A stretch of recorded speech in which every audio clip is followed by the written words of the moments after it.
Let's go. Yeah. All right, y'all ready? Y'all ready? Your show now. Press 1 to hear important Then let's instructions. let's Press let's 2. let's be in then. Since it appears you're calling We back ain't gonna into be the out. wrong We gonna show, be in. Y'all we're ready? reconnecting you now. Daily Go Get Mism Show. Yes. Uh. Everything is gonna be all right. Tuesday night, pretty petty Tuesday night, and we do this thing. Shine bright. Everything is gonna be okay. Like a what? All right, y'all. So here we are, the Daily Go Getimism Show. Pretty Petty Tuesday, all up in your area. 7th of June, all up in your area. Right here, where you stand. I'm here. Just one black man. And I do what I gotta do, but I got something to talk to y'all about tonight, and it's gonna be right. Tonight on the Daily Go Getimism Show, we are talking about what it really means to be in someone's life. When you say that someone is in your life or that they've been in your life, what are we really saying? Now, it seems like there can be a big difference between being in a child's life and being in an adult's life. But how much time do you have to put in to be in their life? You know, if you take hiatuses, long breaks, sabbaticals, absences, are you still in their life consistently? Do you still qualify to say or qualify for somebody to say that you've always been in their life? Or is there something else? Well, we need to chop up this thing and find out, and we're going to do this thing. There's no doubt it's the Daily Go Getimism Show, and you're chilling here, chilling with and everything is going to be fine, and everything is going to be all right to 8:45. So, actually, 7:45. It doesn't matter. It matters, but then it doesn't matter. What it really means to be in someone's life. You know, people break up, separate, divorce, and still manage to be in each other's lives in one way or another. Sometimes it's because of the kids. Sometimes it's because of the assets. Sometimes it's because of the heart and the love. The love is still there, but we cannot share no space together. Yo, that kind of weather is kind of stormy. I warned you. I warned you not to be with me. Do you understand what I'm trying to say? We can't be together, but we can be all around the way. I can be in arm's length of you at some point. What it really means to be in someone's life. Let's get to it. Urban Therapy with Sun 752, and this your daily, the Daily Go Getimism Show. We do this every single day, every day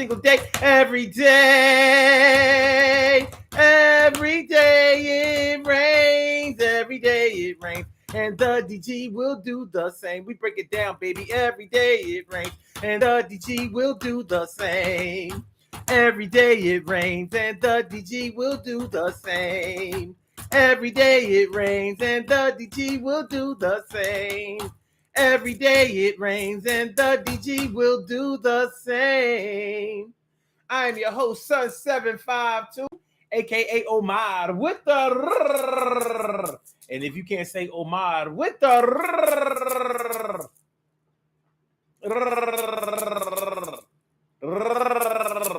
but then you just say Omar with the R. This is the Daily Go Getimism Show, all up in your area. I'm feeling like a real man should, and I hope y'all feeling like real men and women should also. Tonight on the Daily Go Getimism Show, we are talking about what it really means to be in someone's life. What do we mean when we say, yeah, but you know, like we're not together, but he or she is still in my life? What are we saying? You know, we're saying something, and a lot of times we're saying something pretty deep, pretty heavy, pretty significant, pretty important. But it seems to be very situational. So, what are the situations where somebody is in your life? What are the qualifications? What does a person have to do to qualify as being in your life or in someone's life? You hear people talk about it all the time when it comes to their father. When it comes to their dads, you know, dads are an anomaly. They are an anomaly. Dad is the wild card in a black child's life. Y'all know what it is. You know it's true. It's crazy. And this story has been been present in Black people's lives since as long as I've been alive. I've never been alive at a point where I saw most of the people that I know having dads in their lives. I honestly can say that. From the time I was young, starting on my street, on my block where I live, I saw a lot of families that did have their dads home, and I saw a lot of families that didn't. Daddy wasn't there for whatever reason, but we ain't gonna get into that. But then again, we are going to get into that. We're gonna get deep into that. We are talking about what it means to be in someone's life. What does it mean? Speaking of the whole dads thing, you hear people nowadays, now that they are full grown adults, you'll hear them say, well, my dad was always in my life. Well, what are they saying when they say that? When you say your dad was always in your life, what do you mean? Do you mean that he was providing for you financially? Do you mean that he came around all the time? Or did he come around some of the time? Did you see him when you saw him, but you knew how to get in touch with him, and it wouldn't be that long before you saw him again? Or was there steady contact? Was there consistent, steady rearing, teaching, raising, guiding, tutoring, mentoring, being there? What does it mean when you say that my dad was always in my life? Because some people I see try to credit their father for being in their lives, but if you really bear witness to the whole thing, you thinking like, or should I say, when you bore witness to the whole thing, you're like, well, listen, if that's the way they felt, for some people, I guess knowing their father, knowing where he lives, his phone number and all of that, that's good enough. He doesn't have to be but so active. He is in your life. So I guess you would have to ask, what does it mean when your father is not in your life? Do you mean that he was never there? Do you mean that you've never met him? Do you mean that you've never seen him? Do you mean that you don't even know who he is? Maybe you've been lied to or misled to think that somebody else was your father, or that a father wasn't significant in your life. But what does it mean when you say, well, yeah, my dad was in my life? And I ain't gonna front on the subject of fathers. I think a little bit of dad is better than no dad at all. I would always take some instead of absolutely none, because I've seen far too much what happens when there's none. I see we got ourselves a caller on the line. Caller on the line. Got a caller on the line. We gonna give them a chance to talk and just shine. All right, caller with the last number is 4828. Welcome to the Daily Go Getimism Show. How you feeling this evening? What's on your mind? Okay, how are you? Feeling like a real man should. You already know what's good with you. This is an interesting subject, so I wanted to call in. You asked a couple of pretty good questions as far as what does it mean, to us to have someone. What does it mean? But what do we mean, or what are the qualifications to say that somebody is in your life? And for me, it's not financial. It's emotional, it's mental, and it's that person having an impact on my life for a period. It may not be every day, it might be monthly, but they have an impact on me, and they have an impact, on the way that I look at things. Mm-hmm. For me, I don't know about anybody else. That's how I qualify whether or not someone is in my life. Okay. They have a vested interest in me, and I in them. Okay. Well, what about if somebody is always around? They get on your nerves. You don't even really appreciate them, but wouldn't they be in your life? Yeah, that's still having an impact. Okay. Because a lot of You people know? would try to write that off, like, no, that's not the kind of in my life that I say qualifies. And I'm like, It may not be the energy that you want, right. but they are having an impact on the way that you think and the way that you feel, and they are helping shape you, whether you realize it or whether you accept it or not. They are. Yeah. They are. Yeah. So that person's still in your life. I've had people in my life that irked the hell out of me, but that taught me how to deal with other humans that have that same personality type. That helped me learn how to communicate better to that person or Yeah. those people. Okay. So they Yeah. definitely were in my life, and yeah, that's how I qualify it. All right. Do you think I find it intriguing. I find it interesting that some people can be in your lives even if you don't want them to be. Like, for example, coworkers. You spend eight plus hours a day, 5 days a week or so with your coworkers. So even though we separate, many of us separate business from personal life. You know what I mean? We'll say, well, no, but I don't know them like that, and they don't know me like that. But they are in our lives, and we spend a significant portion of I'm with them, in our lives, and by them observing, they're learning a lot about you that sometimes the person that you may be hooked up with might not even know.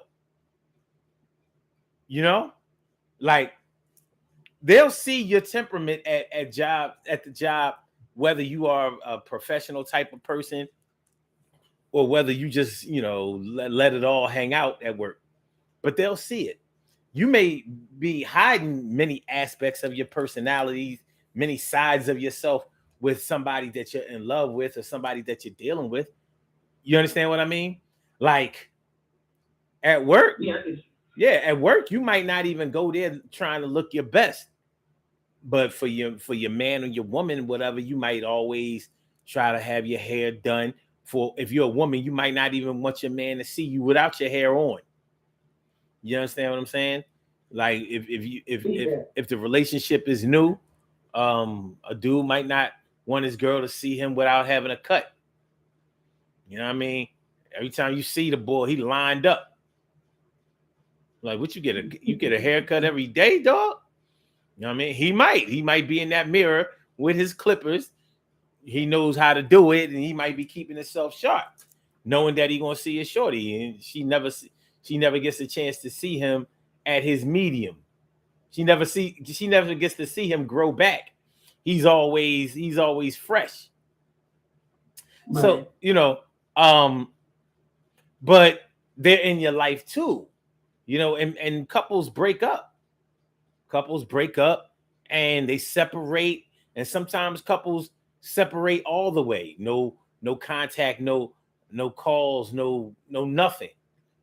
And sometimes they don't want it that way. Sometimes people will break up and they say, well, but I still want you to always be in my life in some kind of way. I've heard that.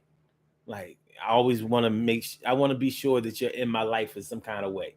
Whether it's I need you as a consultant. I've heard that as well. Yeah. Mm-hmm. And that can be a point of contention with somebody new that you're with.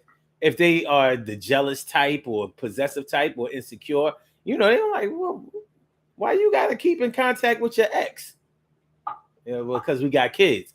I know you got kids, but y'all ain't got to bust it up on the phone. Give the phone to the kids. What y'all talking for? Well, I'm just saying, I mean, I'm not going to talk to him while you here. I mean, well, why not?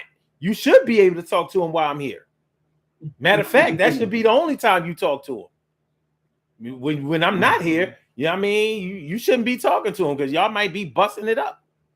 You understand what I'm saying? It can yeah, I do. That in your life thing. You might be hooked up with somebody who only levels to it. Yeah, exactly. There are definitely levels to it.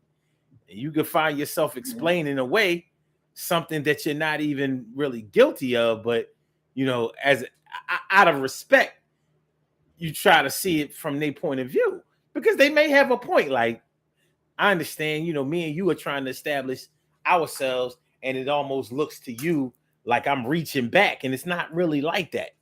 Like, we broke up, but we never became enemies. We were never really mad at each other. Well, why the fuck y'all break up then? You know what I mean? Why you gonna break up with somebody you cool with? Y'all broke up because y'all was too happy? What sense did that make? I mean, what you think? Well, I mean, what you think I am, shorty? Like, what you doing? You understand what I'm saying? So the in your life thing might be something that you have to explain. It might warrant an explanation. It can be tough. So, you know, so you might have to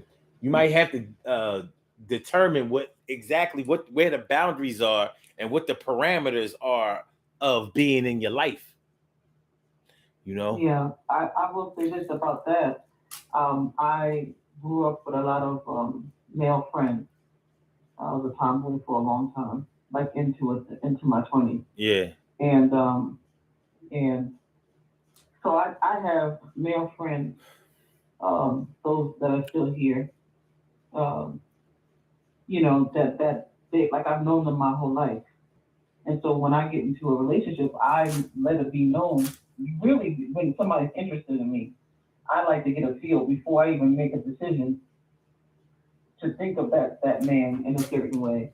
Mm-hmm. You know, I let it be known that I have male friends that are strictly platonic, who I've known my whole life, and I watch and I gauge their response to it. You know, because those people are in my life. They're always going to be in my life unless they do something, you know, disrespectful or whatever.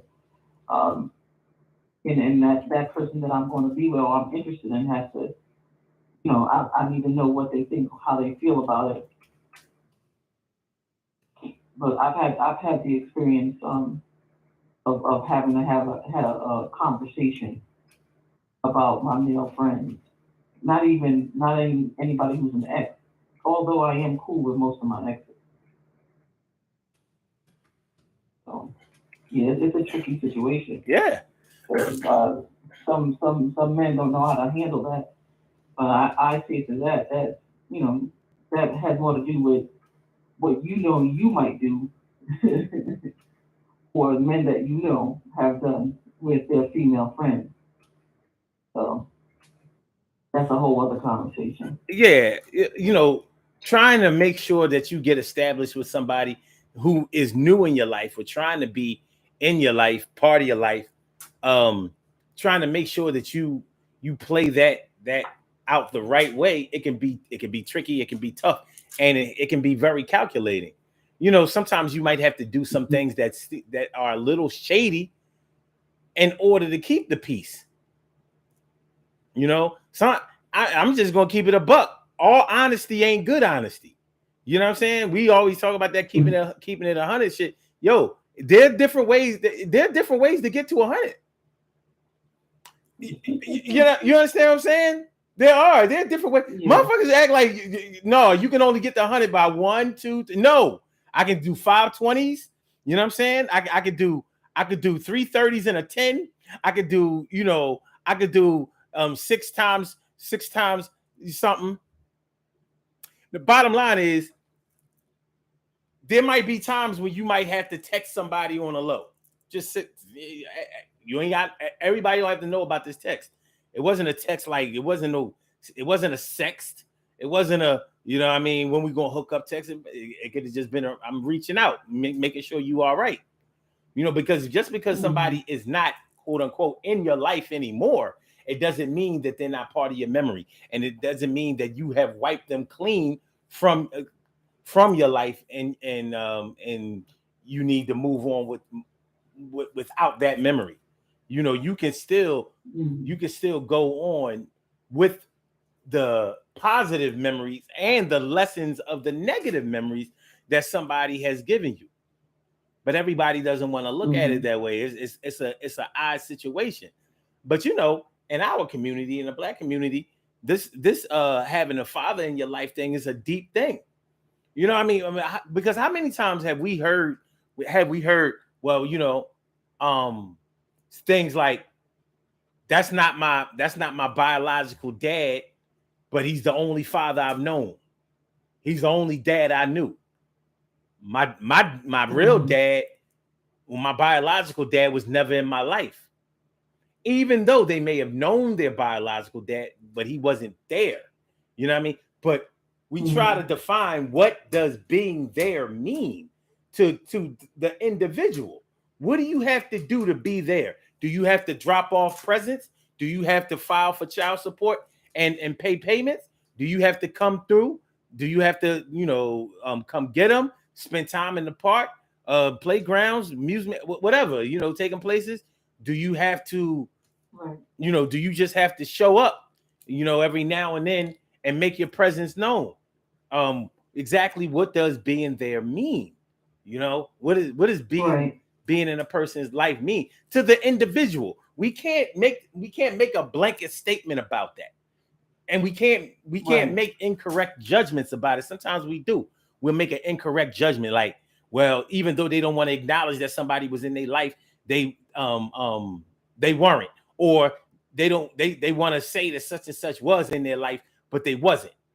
You understand what I'm saying? Like, Absolutely. there are times when we might do that, and it's not fair. Sometimes we might have to just concede that, well, if you are satisfied with the role that they played in your life for whatever reason, then all right, we're gonna rock with that. We know one thing, and that's why they ain't in the way. I'm sorry. No, go ahead. So there's a weird delay. Sorry about that. What I was going to say is, that's why when I first got on your show, I said, for me, because there are people who define your presence in their life by what you give them. There might be somebody like myself who be like, oh, okay, my dad was in my life because he played rock'em sock'em and race cars and bought me a racetrack, and that's what we did together, and we read together, and we tried to shoot ball together. Somebody else might be like, no, I want my father to take me to the amusement parks and out to eat and buy me pretty dresses. Yeah. That to them, that's their father being in their life. Yeah. You might in my own personal life, I do have a child who I drove cross country, literally across the country every year, so that they can compete in their sport in the nationals. Mm-hmm. Every year for their birthday, I redecorated their room. They were the only child out of a group of, out of all their siblings who got their room redecorated every single year for their birthday. That child still feels like I wasn't in her life enough, because I missed some track meets while I was the only parent working. So, I didn't tell her I wasn't in her life. What I told her is I did the best that I could with whatever it is that I was dealt with. Mm-hmm. But I've never, as much as I didn't like what she said, how she felt is how she felt. How she feels is how she feels. And so my responses are, hey, because you can't tell somebody what impact they needed. Yo, without a doubt. She needed a different impact. It might be ungrateful, it might feel ungrateful. But whatever impact she needed, she did not receive. Mm-hmm. You understand what I mean? I do. Yeah. And I received that. I'm not saying I'm picking up what she's putting down, but I'm just saying I received it. I recognize that whatever it is that whatever idea of what it is that you need, whatever impact you feel like you need, that's what you need, period. And everybody's different. Everybody's different. Yeah, and that's true. That's true. People have different amounts in their account. So the thing is, it's hard not to compare one person's experience to another person's experience. Like whereas you had direct involvement with a non-biological daughter of yours, I've known people who, let's say, their dad was locked up the whole time that they were little.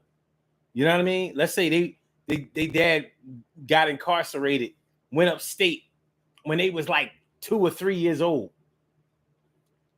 and didn't come home till they was like 20. And let that person tell it, my dad was still in my life even though he was locked up. And then you're looking like, well, how? Did you go up on the VI? I'm like, no, but he wrote to me and he he called me. Yeah. And I did go up there every now and then. And I can't argue with that.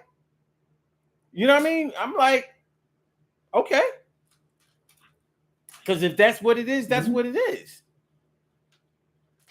Yeah. So, it's a you know what I mean? It's a situation. It could be from the perspective of the person who needs what they need. There can be a whole lot of different accounts about what being in somebody's life means. Like just like the example that you gave, I've known people whose fathers or mothers were very active in their lives, especially given the situation that they were in. And they may have still said, well, no, he wasn't really in my life. He only came around to do this or to do that and blah, blah, blah, blah, blah. And I'm like, so dang, you're not even going to acknowledge. You're not even going to acknowledge, like what's really good. Yeah. But yeah, it's a thing. It really is. It is a thing. It's kind of crazy. So when we continue talking about what it means to be in somebody's life, it's like you pretty much have to determine what that means to you, and that'll teach you a lot about yourself, like exactly what your expectations are and where your expectations come from. far too often, in my opinion, when people grow up in a single family household with the mother of the household, normally your opinion of your father's involvement in your life often comes directly from the mom. If she's irresponsible, if she's a fair, responsible parent, you'll start to look at things more objectively. However, if she was always the type that was trying to make herself look better than your dad in her eyes, she may say things like, well, as you can see, you see who's here, you see who buys you this, you see who takes you here, you see who's always there for you. It's me, not him. He don't come around, he don't care about you. He probably taking care of somebody else's kids and not taking care of you. When you need sneakers, boots, jackets, coats, a new name belt, who do you come to? Me. That's who, not him. And it's a tough situation because there may be hints of truth in what she's saying. It's just not it's just not a fair way to address a child into being more objective and appreciative at the same time. This whole being in your life thing is as elementary as it may seem, is very, very subjective.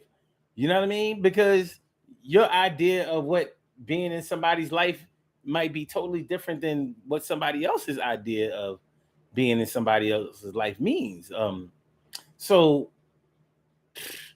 And there are people in our lives, like I said, that are there by default. We didn't invite them, but they're there by default. And we may try not to acknowledge them, but how can we? Mm-hmm. You know, they're there. Yeah. Yeah. And another thing is, you know, the people that are in our lives, right? Like I said, in my definition is that them having an impact on you, and on your thinking and your feelings.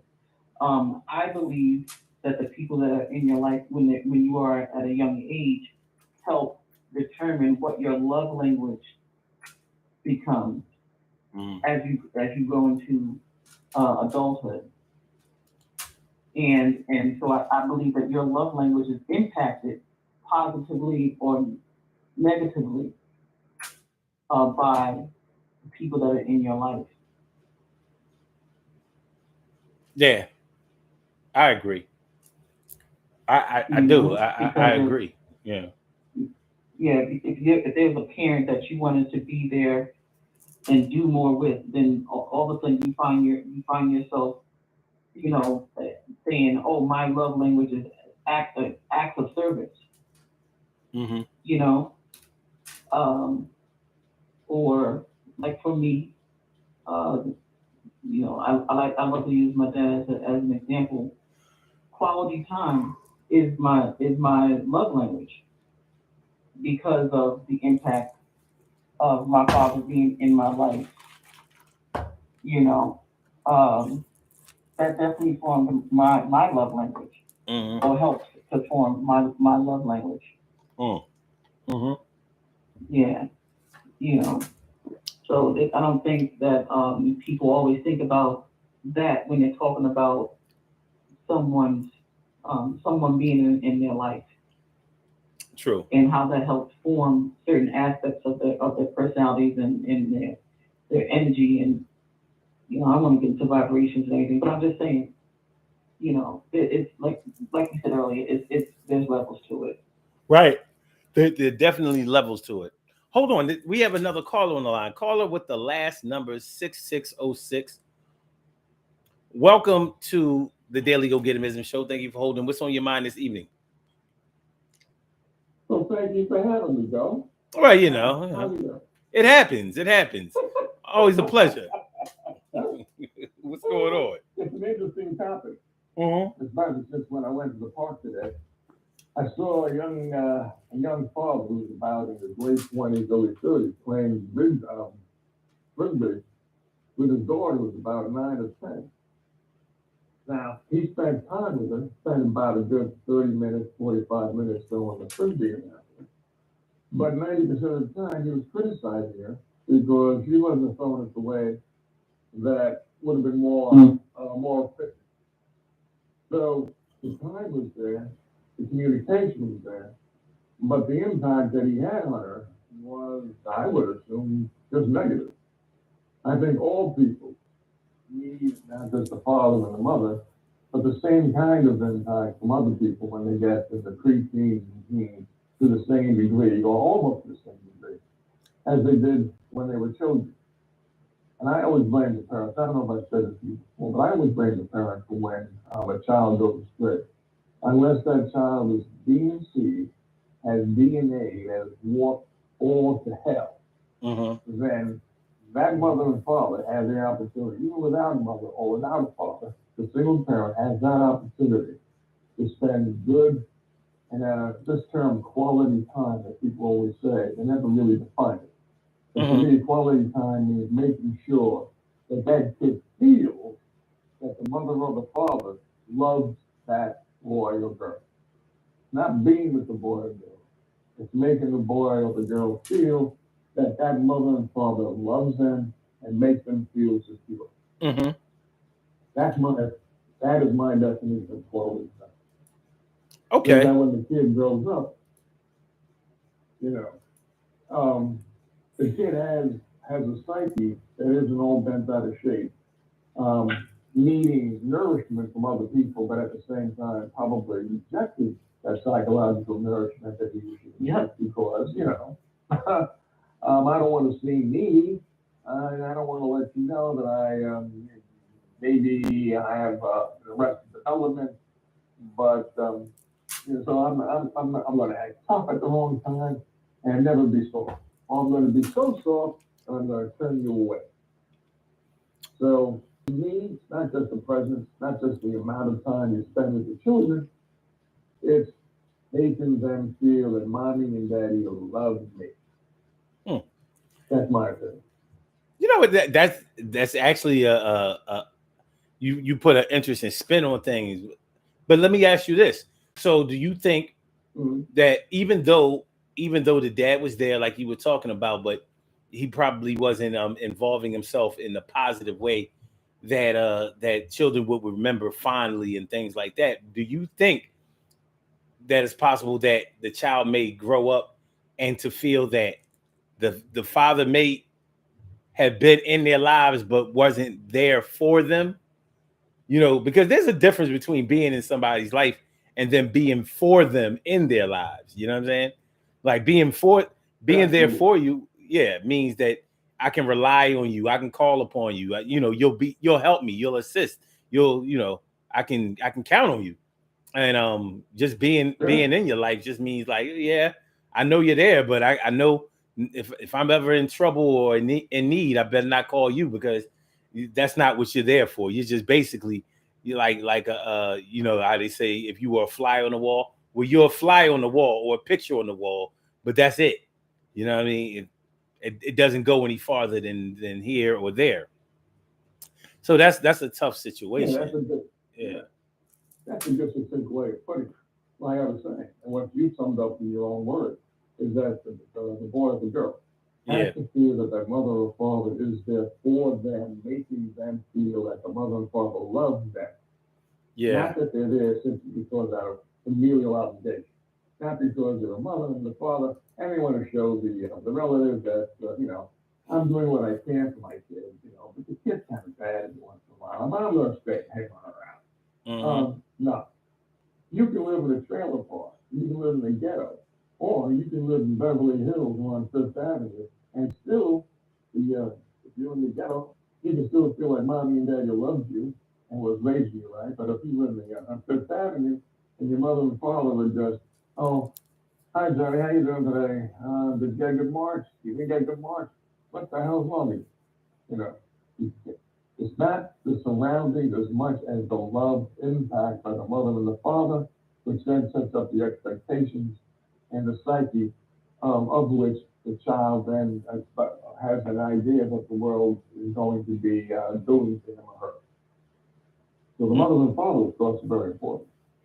But I think that same kind of impact, even if you're an adult, if that person is willing to receive, well, and that, boyfriend, girlfriend can make the same kind of impact. But if that person is not willing to receive, he's going to take a battering ram to get through to that other person. And I mean a battering ram, because they've always felt like second best, and they have no other expectation than to feel that when the time is right, to feel good, and then you as the boyfriend or girlfriend are going to let them down. Mm-hmm. So we as human beings, we got messed up egos, messed up psyches, messed up lives. So I guess it's possible to be in somebody's life actively and still not be in their lives psychologically or emotionally. So you're there, you're in their life, and you're not in their life at the same time. That's crazy, because I've heard teenagers and even adults say things like, like, you don't know me, and it's like, they're your parents. They raised you, and the children, but the children really felt like they didn't know them because they didn't feel like they could relate to them, or they didn't feel like that they were accessible. They were there, but they weren't there in the way that they needed them to be there at significant times. So it was just as good as it's just as good as even worse. Because if you're there and you're not making the kid feel like you're there for them, right? If you are not accessible psychologically, And you're making that kid feel like the mother and father was just there to fulfill some sort of obligation. It's worse than having no father or mother there. Because that father and mother is somehow making that kid feel guilty, feel put out. Look what I've done for you. Yeah. Geez, aren't you grateful? You know. Right. Yeah, it really is a tough situation. And so many people are in this situation. You know what I mean? It's and a lot of people really may not really know that they grew up in that situation, or may not be aware of the situation that they are in currently, because we listen to other people, or we may have a definition of a term like being there or being in your life, and we may not really fully understand that ourselves. So the struggle continues. But yeah, it's a phenomenon. It really is. It's not one of those things that applies to everybody. Not everybody is going to think about this topic in this way and be able to open it up. But you pretty much know the people who have been there in your life. Sometimes we can't see the forest for the trees when we're younger and we're feeling ourselves and we're exploring and things like that. But it comes full circle. It may not come into our true understanding until we have children of our own, or until we're put in a situation where we have to be there for somebody and have been there for somebody and are accused of not being there for somebody. Because although children go through this thing, couples go through it too. Many couples have broke up because the communication was low. They may have been couples that were living together, or couples that were actually married for years, and they never felt like they had established a bond between the two, a trust bond between the two, where they thought that they could rely on each other, talk to each other, express themselves to each other, and and really be there 90 seconds in times of need. So it's tough. It really is. It can be. Absolutely, like I was saying, and what you had said earlier as well, is that if you've got mothers and fathers who are there physically, but are always letting you down, all you know is that people are letting you down, that you consider important, that you want to love. I believe all of us have the DNA compulsion to love whoever is there closest to it, whether it be a nurse, 60 seconds, mother or a father. I think it's very easy to form a bond with a child. But when that bond is warped, broken, and that child only knows disappointment, and the time is really, really necessary to have somebody to love them, give them compassion, to give them comfort, and they're not there. Yeah. So all they know for the future is that, why should you be any different than the mothers and fathers and uncles and nephews and friends I've known in the past? They let me down. Why shouldn't you let me down? And as you just stated, they may not even know that their motivation is so powerful and subconscious that they're doing what they think is good for them, right? But they don't know. They have a conscious 10 seconds. why. But they don't know the real reason. Yeah. Well, let me ask you and the other caller one last question before we go ahead and do these birthday shout outs and get out of here. We talked a lot about the perspective of the person who determines whether somebody is in their life or not. But what about the perspective of the person who is trying to be in somebody's life? Like, I've seen arguments, witness arguments, and debates between like a mother and a son or a daughter, or father and a son or a daughter, about the father may have felt like he always worked to be in the child's life and never got the appreciation or the acknowledgement of doing so. And maybe it was because he felt like what he was doing was enough, even though the request for more had been submitted to him and he just sort of ignored it. Mm-hmm. You know what I mean? So it's sometimes the perspective of the person who is trying to be or claiming to be in somebody's life has to be taken into consideration. So what about that? Like, what about the person who says, well, yeah, I've been in all of my kids' lives, and they may have a lot of different baby mothers and all of that kind of stuff. And the pie was split. The pie was cut in a lot of different slices, but that dad or mom or whatever the case may be may say, well, I was always in all of y'all lives. And then the kids may be looking like, says you weren't in my life, like you just because you made an annual appearance or a semi-annual appearance doesn't mean you were in my life. It just meant that you made sure that you stayed relevant at certain times, but you weren't really in my life. Like, what's my shoe size? What's my waist? You know what I mean? Like, do you know what my favorite color is? Who my best friend is? Do you know anything about me? Somebody who was in my life, especially as a parent, I would expect to know some of those things. Do you know? You understand what I mean? So what about the person? Yeah. What about the person who claims to have been in somebody's life? You're like, how much do they matter?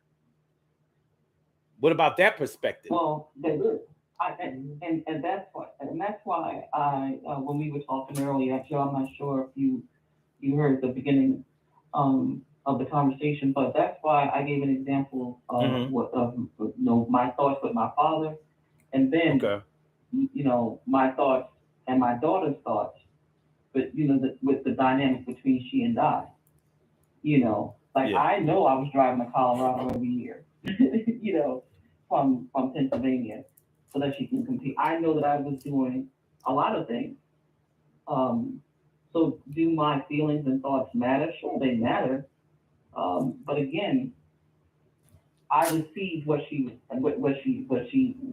says that she felt, because she needed something different than maybe her siblings. There are a lot of children, but she needed something different. And it's hard as a parent, or even if it's not a parent and the child, a parent relationship. It could be, best friends. It could be siblings. It's hard sometimes to navigate what you need and what that other person needs. Right. Everybody's relevant. Mm-hmm. Everybody's relevant. But it's a two-way street. It really, really is. And so, since we were talking about children, we as parents or aunts and uncles have to foster a certain mindset so that these children, are able to decipher what's really real, and be able to take away as much positive as they possibly can. And Joe, you mentioned that father, in the park, with playing frisbee, and you feel like he was being, kind of hard on her. I have an uncle, one of my mother's brothers, who he was hard on me. I found it challenging. I didn't take anything negative away from it. To me, he fostered what turned out to be an athlete in me. It's like, hey, listen, like, I don't know exactly what that father that you witnessed was saying that makes you feel that way, but it really depends on each person and how they view that interaction. She may think, oh man, I got to get better, and I want my father to be proud of me. I know I wanted my uncle to be proud of me, and I know I wanted to get it right, whatever it is that I was doing. So it really depends from person to person. But I wanted to ask you earlier, but I wanted you to finish speaking. What was that father saying to his daughter? He was criticizing the way that she was criticizing, not encouraging, not saying, oh, honey, you can throw it a little bit this way and it'll end up, it'll be better this way. He was criticizing. So when you criticize somebody, especially about 10 years of age, and you're giving the child the impression that you're disappointed in them, that's saying, hey, you know what? Yeah, you messed up this time, but don't worry, it'll be better. Hey, you messed up again. Don't worry, you'll be better. Don't worry about it. It'll be better. There's a difference between giving positive reinforcement versus negative criticism. He even got 2 acres away from a state. And telling her, from what I could hear, was that, she was just doing things bad. So even though he was there, he didn't do the positive reinforcement type of parenting that he should have. Because she never improved, which doesn't mean that in and of itself he gave him bad parenting. But what I heard him saying, the way that he did it, had make that child feel like I'm disappointing daddy. Now, in your situation, your uncle you may have felt, well, I'm disappointed in my uncle, but I know I'm going to get better, and he's with me all the way. I'm feeling that this father with the kid is saying, can we end this shit? Right. And what's funny is that child, you were talking about love languages, that child may grow up. And this is just from, me working in education. That child may grow up and their love language may be words of affirmation just because they need that positive reinforcement. Because of that, the way that their father was with them. Or, let's say they grow up and you zero in your situation. Hypothetical. Let's say she is a trainer for female athletes.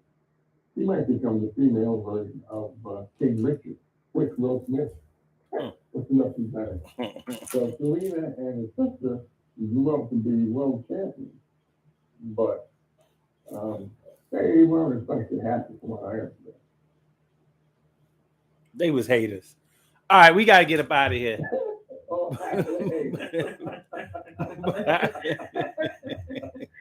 Well, listen, I appreciate y'all coming on. It was a pleasure as always. Appreciate it. Mucho. All right. Thank you for having me. All right, I'll talk to y'all later. All right. All right. Good stuff. Very, very good stuff. Appreciate both callers for calling in today. Let's do these birthday shout outs. We have some birthday shout outs to do. Some people were born on this glorious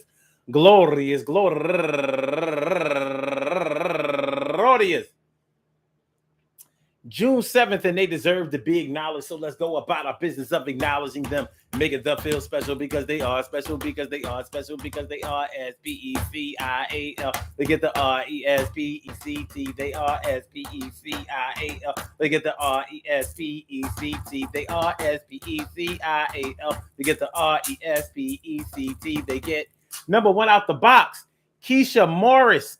Thomas, happy birthday to you. And also Angela Smith, happy birthday to you. And McKeith Raymond Hedgeperth, turning 49 years old today. And Anita Simpson, turning 40 years old today. And Maria Santa Zidor, turning 23 years old today. Young. And also Amon Allen, turning 26 years old today. And Siobhan Merkerson, turning 61 years old today. And T-Fly, happy birthday to you. And go get her, my girl, Lakeisha Malone, turning 47 years old today. And Luz Del Alba Sanchez, turning 33 years old today. And Molly Musomin, happy birthday to you. And Priscilla Dela, turning 26 years old today. And Alicia Barnes, happy birthday to you. Letitia Marie, happy birthday to you. Stephanie Fields, turning 49 years old today. Happy birthday to you, Stephanie. And last but not least, my cousin, Nicole Rouse. I want to say happy birthday to all of y'all and anyone else out there who shares this birthday on this glorious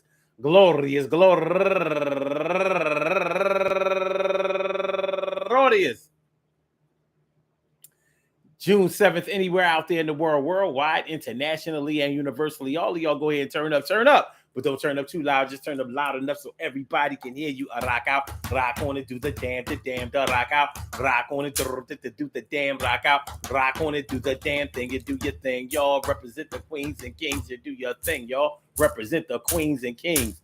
Good things happen to those who wait. Great things happen to those who grind. And anything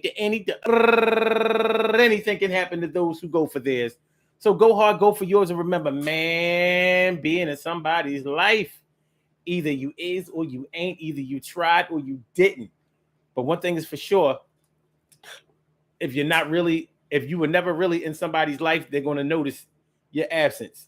It won't be one of those things where they took where you were like in a massive auditorium, so there was no reason to take roll. And the role that you, speaking of taking roll call, when you do a roll call of the people that have been in your life and the people that are in your life, think about the names that you come up with, because they'll be the top 5, probably 10 will be very obvious to you.